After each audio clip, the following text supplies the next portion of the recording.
Grabe na si Kai Sotto, grabe talagang sinugod, slam dunk sana pero sinupalpal siya, napahiga na lang ang ating pambato na si Kai Sotto. Itong replay mga kaibigan, tignan nyo mabuti kung paano sana slam dunk yun pero may nakaharang. Ito yung kakaiba na ginawa ni Kai Sotto mga kaibigan, tignan nyo mabuti.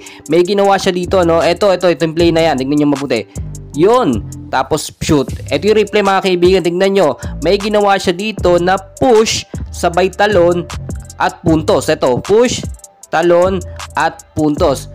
Well, tignan nyo mga kaibigan, tulad ng ating sinasabi, may mga natututunan ng ating pambato sa kanyang laban. And finally mga idol, game 2 na ng Yokohama kontra dito sa koponan ni Papa Dwight Ramos na Hokkaido. Wala sa first 5 lineup ang ating pambato na si Kai Sotto. First points nakuha ng Yokohama and so far so good, no? Talagang di kita yung score dito sa first quarter ng game kontra sa Yokohama.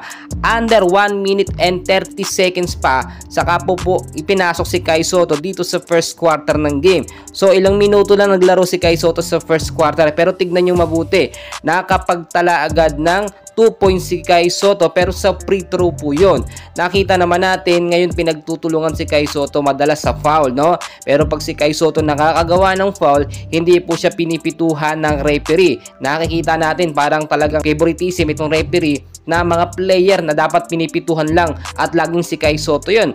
Pero nakita nyo, talagang in-improve ni Kai Sotto yung kanyang shooting skills, especially sa free throw. Nakakapuntos ang ating pambato na si Kai Sotto. Natapos ang first quarter ng game, 21 ang points po ng Yokohama, 24 ang Hokkaido, 3 points ang lamang. Dito naman sa second quarter ng game, no, nakita nyo naman matindi ang depensa po ng Yokohama. Pinalakas nila dahil nandyan pa nga si Kai Sotto sa early na second quarter. Pero nakapagtala na po si Kai Sotto ng 4 points dito sa early pa lang ng second quarter ng game.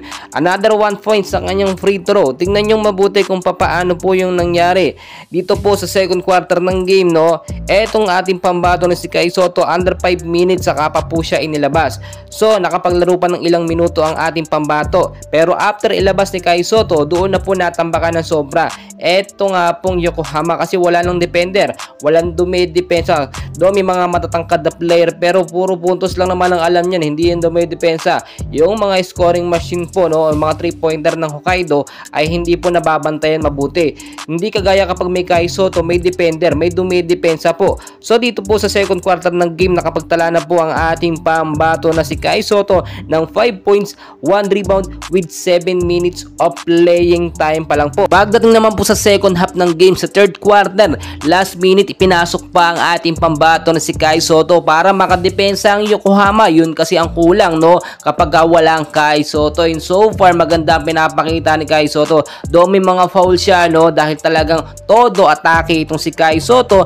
Maganda naman ang kanyang depensang ipinapakita. Well mga kaibigan, hindi man po nakuha ng Yokohama ang pagkapanalo dito nga po sa koponan ng Hokkaido. Maganda naman ang performance at mga highlights ng ating pambato na si Kai Sotto. Maraming salamat po.